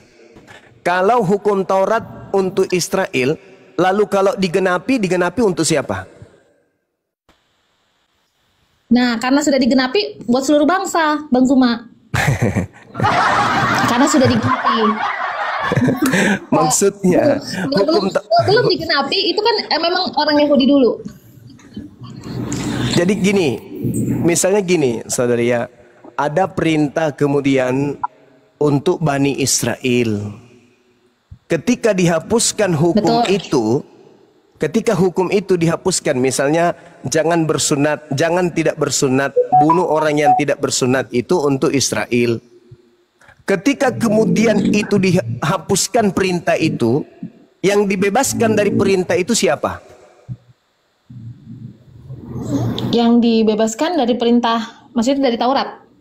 Iya. Yang dibebaskan, maksudnya bebas gimana nih Bang Zuma? Bebas untuk tidak melakukan hukum Taurat lagi itu siapa? Enggak ada perintah untuk tidak melakukan hukum Taurat sih Bang Zuma. Lah tadi itu Efesus 2 nomor 15. Dengan Iya, matinya jadi Yesus di atas tiang salib, dia telah membatalkan hukum Taurat beserta segala ketetapan yang ada di dalamnya. Iya, jadi Hukum begini Taurat. Bang Zuma. Kalau Bang Zuma kan pasti baca Perjanjian Lama. Perjanjian Lama itu ada kurban yang pertama, yang kedua ada upacara-upacara. Sabat aja bukan hanya hari ketujuh, tapi Sabat itu ada upacara tahun ketujuh. Jadi mereka tuh ada ritualnya. Nah, ritual-ritual upacara itu yang dibatalkan maksudnya Paulus, karena Yesus sudah disalib, tidak perlu korban. Sudah ada penebusan dosa. Itu ilmu Karena dari pada zaman mana dahulu itu orang bahwa udah- hukum Tuhan dibatalkan dengan adanya tumbal berupa manusia di atas salib, itu ilmu dari mana? itu inti keyakinan iman kami seperti itu, Bang Zuma. Ya, itu yang saya tanya. Karena- Inti keyakinan iman saudari saya ini itu ilmunya dari mana? Kan Yesus menebus dosa, Bang Zuma. Berarti dari pemahaman yang muncul dari Paulus. Itulah alasan-alasan orang-orang yang sudah disesatkan. Pasti alibinya, serangan-serangannya itu muncul, pembelaannya berdasar terhadap argumentasi-argumentasi Paulus. Yesus, Lukas 16 nomor 17, sebelum langit dan bumi lenyap, setitik pun dari hukum Taurat tidak boleh batal. Betul. Nah, lalu kenapa yang tadinya hewan berubah jadi manusia? Imamat 1 nomor 2, Ya, kita bisa- perintahkan, ajarkan, sampaikan kepada Bani Israel. Apabila mereka hendak mempersembahkan kurban kepada Tuhan, kurban penebus dosa, maka perintahkan mereka untuk melakukan hewan ternak, kambing, domba, sapi, lembu. Siapa yang merubah itu menjadi manusia?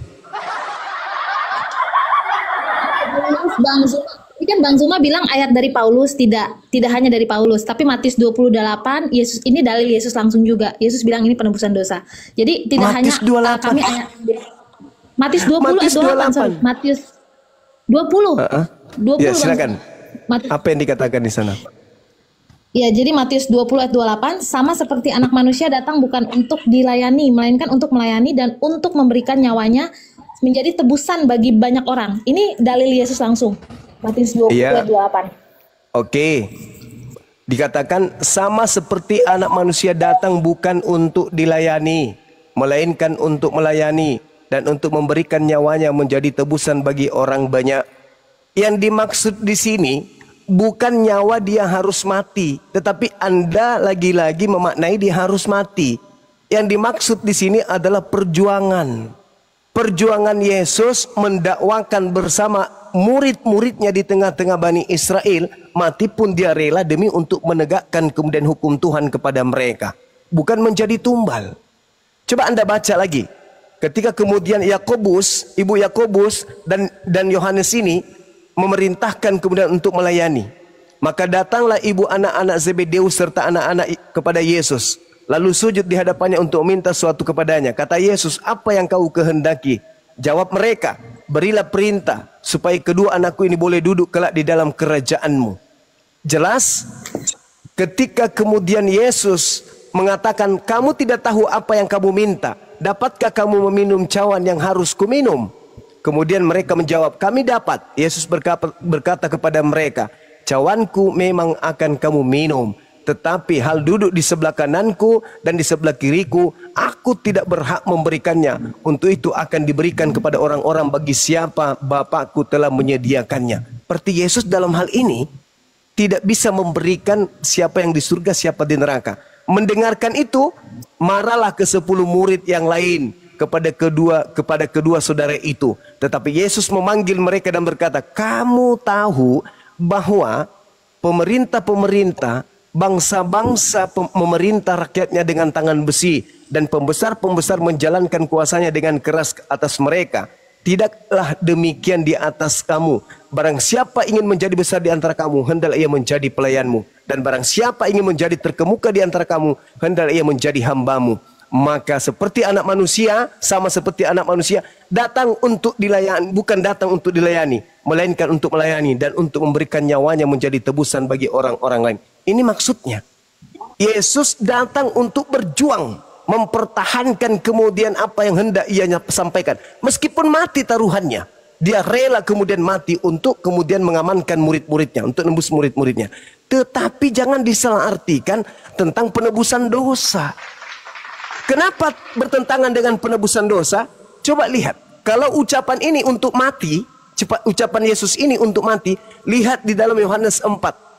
Yohanes 8 nomor 37 dan seterusnya. Ketika Yesus ingin dibunuh, dia melawan. Kenapa kalian hendak membunuh aku? Sebab di dalam dirimu tidak memperoleh firmanku. Andai saja di dalam dirimu ada firman, maka engkau tidak akan membunuh aku. Engkau tidak akan berusaha membunuh aku. Artinya Anda lagi-lagi mentafsirkan bahwa dia Yesus memberikan nyawanya menjadi tebusan bagi orang yang benar. Itu adalah keliru besar. Karena Yesus datang ke atas muka bumi ini, dia tidak ingin dibunuh, melainkan dia hanya ingin melayani murid-muridnya. Seperti itu. Oke, ya itu baik Bang Zuma. Jadi kalau untuk Yesus penebus dosa itu banyaklah ayatnya kalau mau dibahas ya. Dan ditambah lagi nubuat-nubuat tentang penebusan dosa itu juga sudah ada di Perjanjian Lama kan. Selesai di situ. Nah balik lagi nih Bang Zuma. Tadi Bang Zuma bilang mengenai duduk di sebelah kanan Allah itu bukan aku. Namanya juga dia lagi menyamar Bang Zuma. Dia kan lagi menyamar. Berarti dia membohongi orang. Dia menyamar, dia nggak mungkin kasih tahu dia Allah. Kenapa? Kita bisa cek di ayat-ayat dia seperti Matius 25 ayat 40 bahwa yang menolak orang, bahkan orang-orang yang berteriak Tuhan Tuhan aja dia yang bilang. Itu kan pekerjaan Allah seperti itu. Jadi kalau kita bingung, kita bisa kaitkan. Kalau saya ya Bang Zuma, kenapa iman saya sampai sekarang masih Kristen, masih percaya dia sebagai Allah, saya kaitkan lagi ayat-ayat yang lain. Ayat-ayat yang lain, oh ternyata dia kunci. Oh dia yang giring orang ke neraka ke surga. Makanya saya percaya dia Allah. Makanya saya percaya dia nyamar. Seperti itu. Dia nyamar aja kemarin. Anda percaya dia Allah. Murid-murid Yesus percaya dia apa? Gimana? Anda percaya Yesus Allah. Murid-murid Yesus percaya Yesus apa? Tuhan. Tak ada itu dalilnya. Yohanes 17:8, segala firman yang engkau berikan kepadaku telah aku sampaikan kepada mereka dan mereka telah menerimanya dan mereka percaya bahwa engkaulah yang telah mengutus aku. Murid-murid Yesus setelah menerima semua pengajaran Yesus, mereka percaya Yesus itu utusan Bapa. Selesai. Sedangkan Anda percaya Yesus itu adalah Bapa itu sendiri. Beda kelas. Siapakah penyesat itu? Dialah yang menyesatkan banyak orang. Dan tanda-tanda kemudian Anda telah disesatkan, Anda mendudukkan utusan Tuhan setara dengan Tuhan. Dan itu pekerjaan iblis, ingin menyamai Tuhan. Apakah Anda tidak puas dengan menyembah Tuhan, satu Tuhan saja, yaitu Bapa? Iya, satu. Makanya kan saya bilang dia tuh Allah, karena dia satu. Loh. Jadi kita lepas dulu nih Bang Zuma, kita lepas dulu konsep Tritunggal. Yesus itu Allah, udah itu aja. Biar beres. Karena memang mana yang itu betul? kenyataannya. Yang mana yang betul ini? Dia utusan atau dia Allah? Dia Allah, kalau waktu ke dunia dia menyamar. Jangan ditambah-tambahin. Harus berdasarkan Yesus. Jangan Anda tambahin. Kalau Anda tambahin berarti Anda masuk dalam kelompok penyesat. Karena Anda menambah-nambahkan. Kesaksian Yesus di dalam Yohanes 5 nomor 36. Ada kesaksianku yang lebih penting dari kesaksian seorang saudari Esti. Bahwa segala yang aku lakukan, segala mukjizat yang aku lakukan, segala kekuatan pekerjaan yang aku lakukan, pekerjaan-pekerjaan itulah yang bersaksi tentang aku bahwa Bapa yang telah mengutus aku. Kesaksian Yesus tentang Yesus, dia adalah utusan Bapa. Kesaksian Anda tentang Yesus, Yesus adalah Bapa itu sendiri. Yang mana yang harus saya percaya? Kesaksian Yesus atau kesaksian saudari Esti? Iya, nanti kalau misalnya, kalau saya kan gini ya Bang Zuma, karena saya membaca semuanya, jadi saya nggak ambil satu-satu ayat. Waktu itu juga, saya jujur aja Bang Zuma, 1 tahun yang lalu, saya juga mikir Bapak sama Yesus sama loh Bang Zuma. Tapi setahun belakang ini ketika saya benar-benar membaca, saya kaitkan ayat 1 dan yang lain, job desk-nya Allah banget ini Yesus, berarti dia nyamar. Makanya saya punya kesimpulan seperti itu, keyakinan iman saya. Seperti itu Bang Zuma. Yesus itu sebenarnya tidak nyamar. Mari tak ajarin sedikit, saya ingatkan sedikit, bukan tak ajarin, saya ingatkan sedikit. Di dalam Yohanes 8, Yesus tidak menyamar. Ucapan Yesus begini. Kita lihat di data nomor 16-nya, di nomor 15-nya. Kamu menghakimi menurut ukuran manusia. aku tidak menghakimi seorang pun. Dan jikalau aku menghakimi, maka penghakimanku itu benar. Sebab aku tidak seorang diri. Dia bukan penyamar. Aku tidak seorang diri, tetapi aku bersama dengan Dia yang mengutus aku. Yesus sedang tidak menyamar.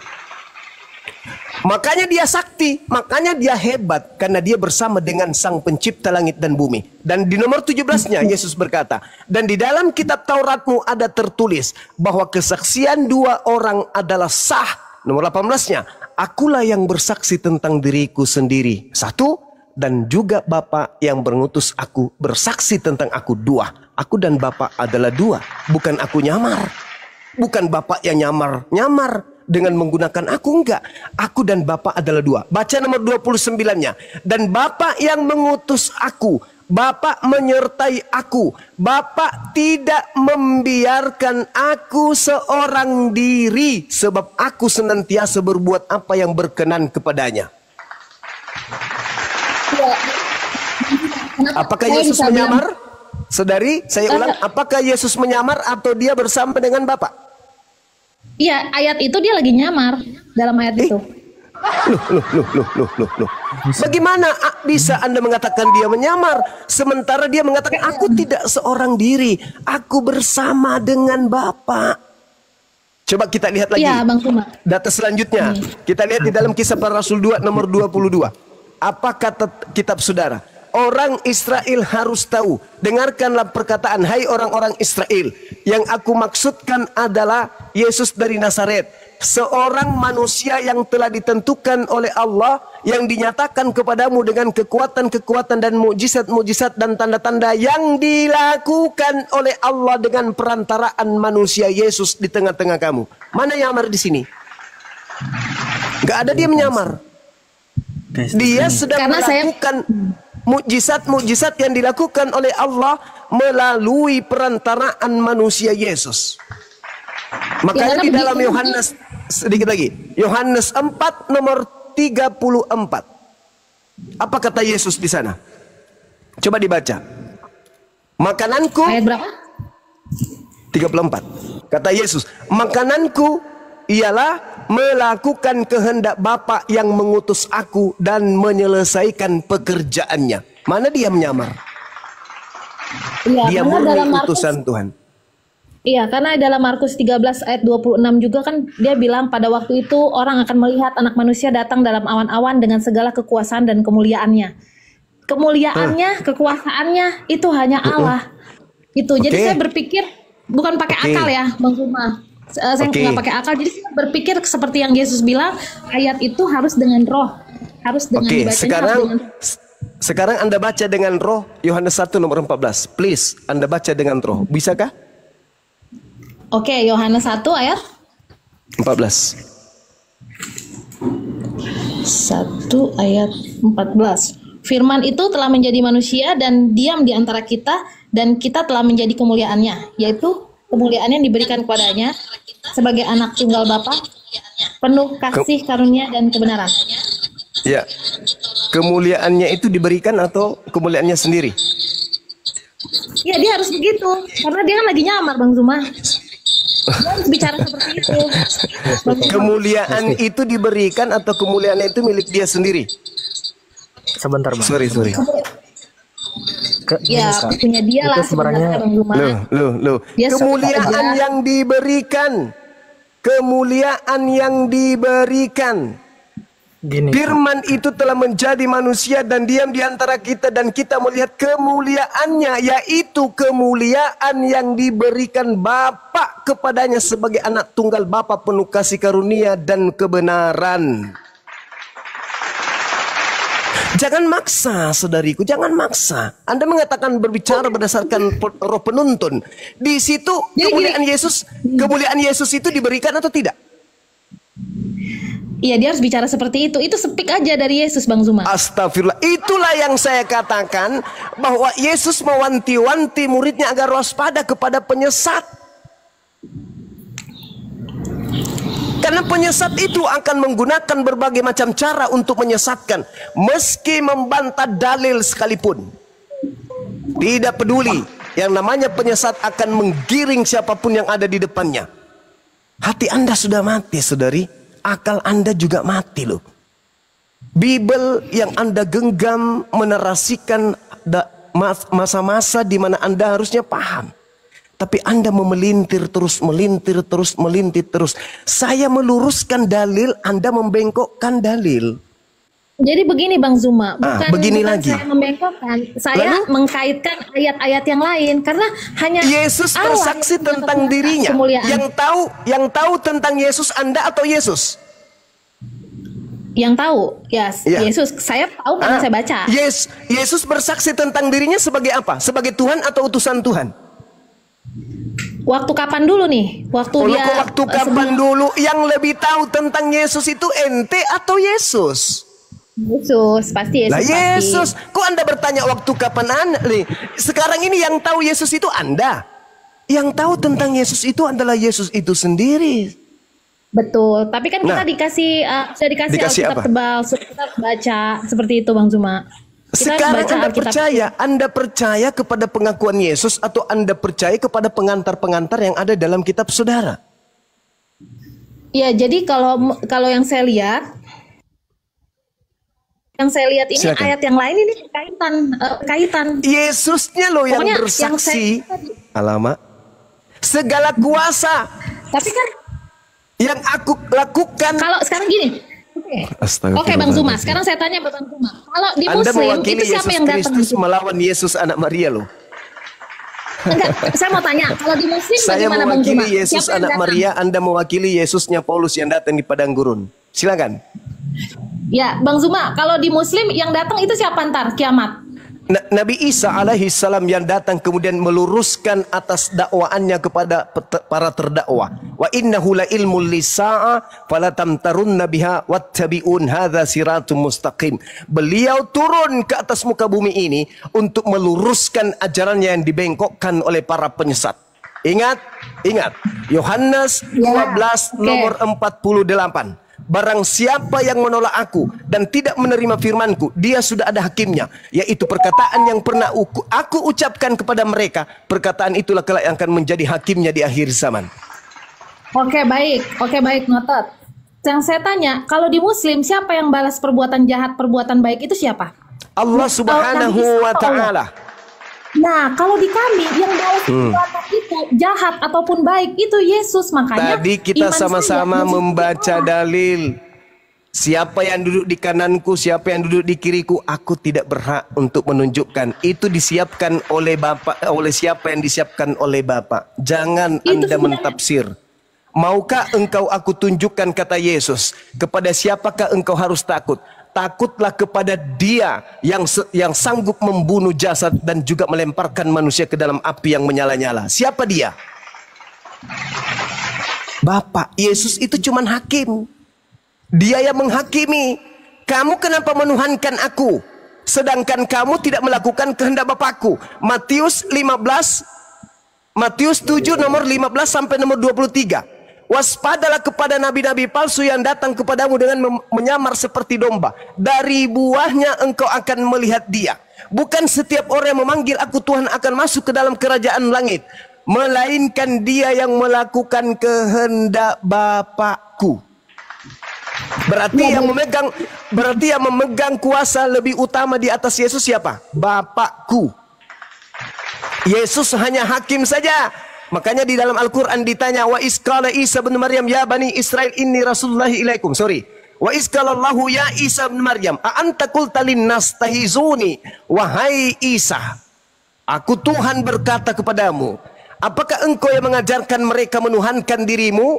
Nabi Isa menjawab, qala subhanaka ma yakunu li an aqula ma laysa li bihaqqa. Maha suci engkau wahai Tuhanku, aku tidak pernah berkata yang bukan hakku untuk aku katakan. Ma qultu lahum illa ma amartani bi ani ubudullah rabbi wa rabbakum. Aku hanya berkata kepada mereka, sembahlah Allah Tuhanku dan Tuhanmu. Kepada siapa Yesus mengajarkan Bani Israel menyembah? Kepada Dia atau kepada Bapa? Hidup kekal itu adalah mereka mengenal engkau satu-satunya Tuhan yang benar dan mengenal Yesus Kristus yang engkau utus. Yesus Kristus wajib hukumnya diimani, dikenal sebagai utusan Tuhan supaya kita memperoleh hidup yang kekal. Sedangkan Yesus yang datang kepada Anda, harus Anda memutar lidah, menyamarlah, bla bla bla bla, dan ujung-ujungnya Anda mentuhankan dia. Anda ingin menggeser pencipta langit dan bumi dengan Tuhan Anda yang bernama Yesus Kristus itu. Siapakah Anda ini? Anda adalah perpanjangan tangan daripada setan. Wa ikhwanuhum yamuddunahum fil ghayyi tsumma la yukasirun. Saudara-saudara setan adalah orang-orang kafir yang menjadikan manusia lain itu menyembah kepada wa ikhwanuhum yamuddunahum fil ghayyi tsumma la yukasirun. Siapakah saudara-saudara setan?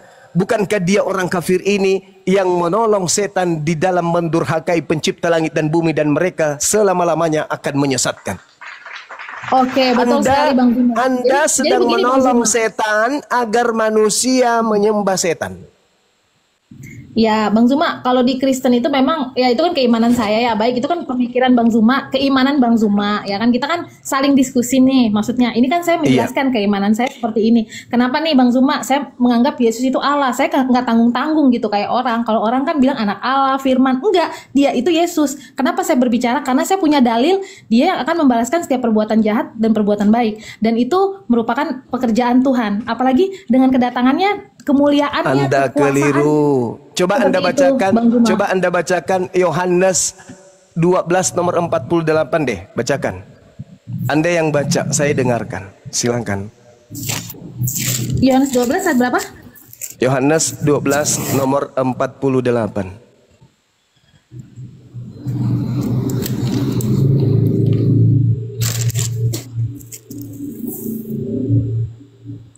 Barang siapa menolak aku, ia tidak menerima perkataanku. Ia sudah ada hakimnya, yaitu firman yang telah kukatakan. Itulah yang akan menjadi hakimnya pada akhir zaman. Siapa yang menjadi hakim? Perkataan Yesus yang pernah Yesus sampaikan di tengah-tengah Bani Israel kan? Aku tidak berkata-kata dari diriku sendiri. Apa yang aku katakan adalah apa yang diperintahkan untuk aku katakan dan aku sampaikan.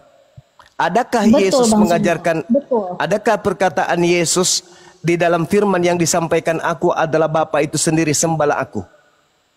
Betul Bang Zuma, tapi kan ada juga ayat Matius 20 ayat 40, nanti dia datang dengan kemuliaannya, dia menggiring orang ke neraka, ke surga. Jadi kita jangan pakai ayat 1-2, makanya saya nggak pernah yang menjadi hakimnya, yang menjadi hakimnya itu siapa? Perkataan Yesus kan yang menjadi hakim. Iya betul, bukan itu yang dibilang perkataan firman Matius kan. Ya, tapi kan ada juga Bang Zuma, Matius 25 ayat 40, itu Yesus datang dalam kemuliaannya, yang berteriak Tuhan, Tuhan itu Yesus tolak. Dia bisa nolak orang, dia bisa kemuliaan yang diberikan, yang diberikan kepadanya. Iya kan? Iya.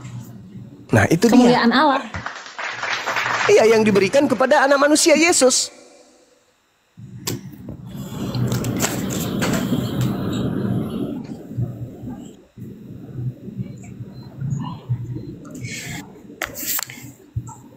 Dan di dalam Wahyu juga, Wahyu 12 juga itu lebih jelas lagi, lebih jelas dari Matius 25. Ini bahaya ini kalau kita Wahyu Anda bawa. Yesus mengatakan, saudari, Yohanes 17 nomor 8, segala firman yang engkau berikan telah aku sampaikan kepada mereka. Wahyu ditulis tahun 100. Yesus selesaikan tugasnya tahun 33. Segala firman sudah tamat di tahun 33. Jadi perkataan di Paulus, di penulis Wahyu di Pulau Patmos itu bukan lagi dari Yesus, karena segala firman sudah selesai di tahun 33. Tidak Bang ada Zuma lagi tahu firman. nggak Wahyu itu wahyunya siapa? Wahyunya makhluk yang mengaku bintang timur. Wahyu itu Wahyu Yohanes, Bang Zuma. Jadi itu Yohanes murid yang kami, kalau keimanan kami, Yohanes itu kan paling dekat sama Yesus. Nah, kalau keimanan kami, nah di sinilah Wahyu dia menulis. Jangankan buku Wahyu, buku Yohanes aja bukan tulisan murid Yesus. Coba buka Yohanes 21 nomor 24 nomor 25 untuk membuktikan bahwa yang kita bahas tadi ini adalah surat kabar, bukan sabda Yesus, bukan firman Tuhan. Buka Yohanes 21 nomor 24 nomor 25. Tapi sebagai surat kabar tentu ada kebenaran di dalamnya, karena wartawan pewarta ini mencatat sesuai dengan apa yang mereka dengar dan apa yang mereka selidiki. Tapi statusnya tidak bisa naik level menjadi firman Tuhan. Baca Yohanes 21 nomor 24-25. Kalau Yohanes aja bukan penulis buku Yohanes, apalagi yang ada di Pulau Patmos. Yohanes 21 berapa Bang Zuma? 21 nomor 24-25. Nomor 24 ya. Masih banyak hal-hal lain yang diperbuat oleh Yesus, tetapi jikalau semuanya harus ditulis satu persatu, maka agaknya dunia ini tidak dapat memuat semua kitab yang harus ditulis itu. Iya, memang karena cerita kehidupan Yesus itu kan banyak, ajarannya banyak. Jadi ini disimpulkan di dalam Injil, di intinya seperti itu. Bang Zuma. Emang Bang Zuma tafsirnya seperti apa? Dialah murid yang memberi kesaksian tentang semua ini dan yang telah menuliskannya, dan kita tahu bahwa kesaksiannya itu benar. Dia itu siapa di situ? Nah, ini Yohanes. Lah, harusnya dia mengatakan akulah murid. Kalau penulis Yohanes adalah Yohanes. Ya itu Bang Zuma. Jadi begini loh Bang Zuma. Mungkin memang saya akuin Bang Zuma itu pinter. Saya akuin Bang Zuma mau mempelajari Alkitab, apalagi bisa bahasa Yunani ya. Bahasa Yunani juga. Kalau bisa, saran saya bahasa Ibrani juga dong Bang Zuma. Cuman di dalam ayat ini makanya Bang Zuma harus perlu diketahui ya. Jadi dialah murid yang memberi kesaksian tentang semuanya ini dan yang telah menuliskan, dan kita tahu bahwa kesaksiannya itu benar. Ini maksudnya Yohanes, Bang Zuma. Seperti itu. Dialah murid. Kok kalau saya yang menulis, maka saya mengatakan akulah murid. Nggak begitu Bang Zuma. Loh, kok nggak begitu? Tapi ngomong-ngomong ini pendeta-pendeta belum ada yang naik ya Bang Zuma ya? Kalau pendeta pasti ini agak mengkeret ininya. Takut dia naik. Termasuk saudari Esti ini berani. Salut saya, salut. Mohon maaf nih Bang Zuma, saya kan bukan pendeta juga, saya cuma baca doang sih seperti itu Bang Zuma. Jadi saya tiap hari saya baca. Makanya saya bilang tadi sama Bang Zuma kan, kalau Bible, Alkitab itu tidak bisa mengambil ayat dari satu ke satu. Makanya kan banyak aliran Kristen seperti itu. Makanya kalau saya baca Paulus bilang, oh hukum Taurat batal. Tapi di ayat yang satu lagi dia bilang tidak batal. Seperti itu. Jadi memang ayat-ayat dia itu sukar difahami Bang Zuma. Makanya kita kumpulin ayat. Kita kumpulin sehingga makanya saya pikir oh ya udah, makanya aliran saya di Advent karena saya baca dulu baru saya ke Advent, enggak saya ke Advent dulu baru saya baca, seperti itu Bang Zuma. Jadi saya baca dulu nih gitu. Iya, nggak apa-apa. Silakan aja, silakan saudari saya ini mau belajar jadi Advent atau jadi apapun, yang pasti kalau kita belajar Bible itu yang kita lebih kedepankan itu adalah akal kita, akal dulu yang kita pakai. Habis itu kita telusuri baik-baik. Karena kenapa? Boleh saja kita beriman dulu baru berakal. Boleh juga dibalik, akal dulu baru beriman. Dua-duanya boleh. Selama akal tetap kita pakai menjadi alat filter untuk mengimani sesuatu. Karena kalau kita tidak menggunakan akal, apapun bisa kita tuhankan. Apapun bisa kita tuhankan. Tetapi kalau kita menggunakan akal, sama seperti umat Islam hari ini, tak ada keraguan. Berdebat dengan Kristen yang level apapun, Islam tak pernah ragu. Tuhannya pencipta langit dan bumi. Tidak diperanakkan, tidak beranak, tidak diperanakkan, tidak serupa dengan makhluk. Segalanya menggantung kepada dirinya. Tidak ada kemudian yang serupa dengannya. Umat Islam tak ada